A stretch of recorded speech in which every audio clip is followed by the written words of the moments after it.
La première présidente de la Cour d'appel de Kinshasa-Gombe a présidé le mardi 21 novembre 2023 l'audience solennelle siégeant à l'occasion de la rentrée judiciaire 2023-2024. Le bâtonnier du barreau de Kinshasa-Gombe, dans sa plaidoirie, a entretenu l'Assemblée sur les recouvrements par la contrainte des honoraires dus à l'avocat et à l'apport du premier président dans l'accomplissement de cette tâche. 5 thèmes sont dégagés de ce sujet, à savoir l'historique simplifié des missions classiques de l'avocat, le siège de la matière des honoraires en droit congolais, l'organe ayant le pouvoir de statuer et de fixer les honoraires d'un avocat, le rôle du bâtonnier de l'ordre et du conseil de l'ordre dans la procédure de conciliation et l'apport du premier président dans le dénouement du contentieux d'honoraires. Il a ainsi rappelé le rôle de l'avocat qui est d'assister le justiciable. Les recouvrements par la contrainte des honoraires dus à l'avocat et l'apport du premier président dans l'accomplissement de cette tâche. Madame le Premier Président, mon allocution tournera autour de 5 thèmes. Le tout premier, c'est l'historique simplifié des missions classiques de l'avocat. Le deuxième thème, c'est le siège de la matière des honoraires en droit congolais. Le troisième thème, c'est l'organe ayant le pouvoir de statuer et de fixer les honoraires de l'avocat. Le quatrième thème, le rôle du bâtonnier de l'ordre et du conseil de l'ordre dans la procédure de conciliation. Et enfin, l'apport du premier président dans le dénouement du contentieux d'honoraires. Madame le Premier Président, je me permets, au nom de tous les avocats du barreau de Kinshasa-Gombe, de vous rappeler simplement que les missions classiques de tout avocat, et celle notamment de représenter, d'assister le parti, de plaider, de conclure devant les juridictions, mais aussi leur mission s'étale jusqu'à le représenter dans des organes de sociétés commerciales ainsi qu'auprès des institutions publiques et privées. Le règlement intérieur cadre qui, au fait, est une décision du Conseil national de l'ordre. Suivant ces 2 textes légaux et réglementaires, l'avocat, après avoir presté, il a le devoir de soumettre au fur et à mesure à son client une note d'honoraires qui retrace avec précision les différents devoirs qui ont été accomplis et les montants exigés en termes des honoraires. Mais aussi, dans cet état détaillé des honoraires, il a le devoir de préciser quels sont les débuts et quels sont les frais qui ne peuvent pas être comptabilisés comme des honoraires dus. Le procureur général, près la cour d'appel de Kinshasa-Gombe, Jean-Placide Lusambombola, a dans son allocution choisi d'interpeller sur le rôle du ministère public dans l'exécution des décisions judiciaires en matière civile et commerciale, tout en rappelant la place du ministère public dans les procédures du droit privé en droit judiciaire congolais. Pour ce faire, nous avons choisi de vous entretenir sur le thème intitulé « Le rôle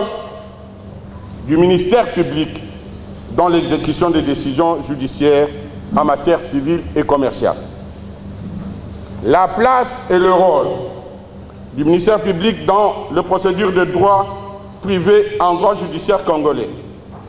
peuvent paraître comme un thème sans effet, sans intérêt,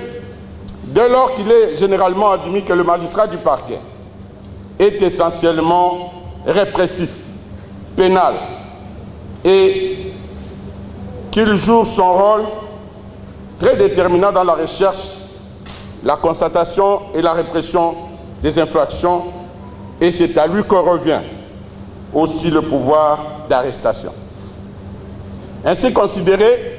le ministère public se retrouve comme un étranger dans les procédures judiciaires relatives aux questions de droit privé,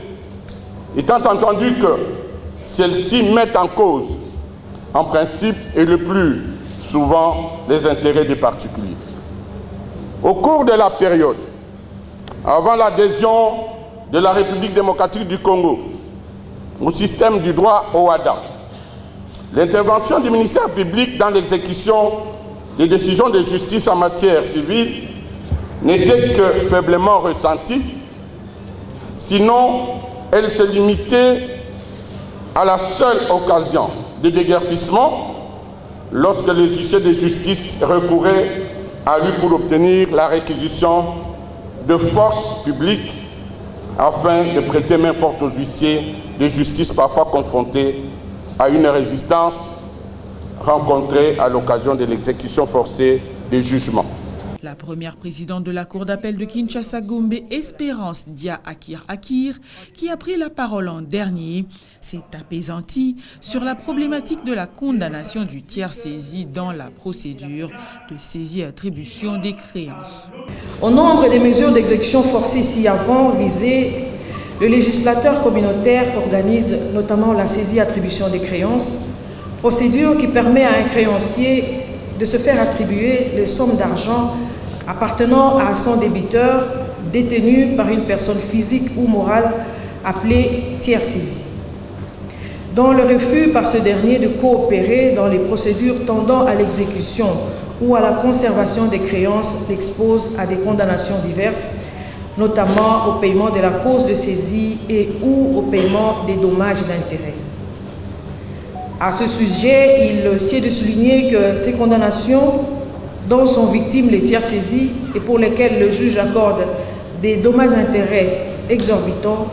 en l'occurrence les établissements bancaires et autres sociétés commerciales, ont des effets néfastes sur leurs activités, au risque même de paralyser le climat des affaires, gage du redressement du tissu économique de notre pays. Vu que ce discours intervient dans le contexte de la modification de l'acte uniforme sur les procédures simplifiées de recouvrement et voies d'exécution, il nous sera loisible d'indiquer quelques innovations intervenues. Chapitre 1er, le concept tiers saisi, notion. Le législateur communautaire n'a pas expressément défini ce que l'on entend par tiers saisi, mais s'est limité uniquement à énoncer à travers les articles 38, 80, 81 et 156 de l'acte uniforme précité le comportement à adopter par ce dernier en cas de saisie de sommes qu'il détient. Ce vide a été comblé au fil du temps par la jurisprudence de la Cour commune de justice et d'arbitrage, en sigle CCJA. Ainsi, le concept de tiers saisi s'entend de toute personne qui détient des sommes d'argent dues au débiteur saisi en vertu d'un pouvoir indépendant, même si elle les détient pour le compte d'autrui, de l'autorité de la chose jugée.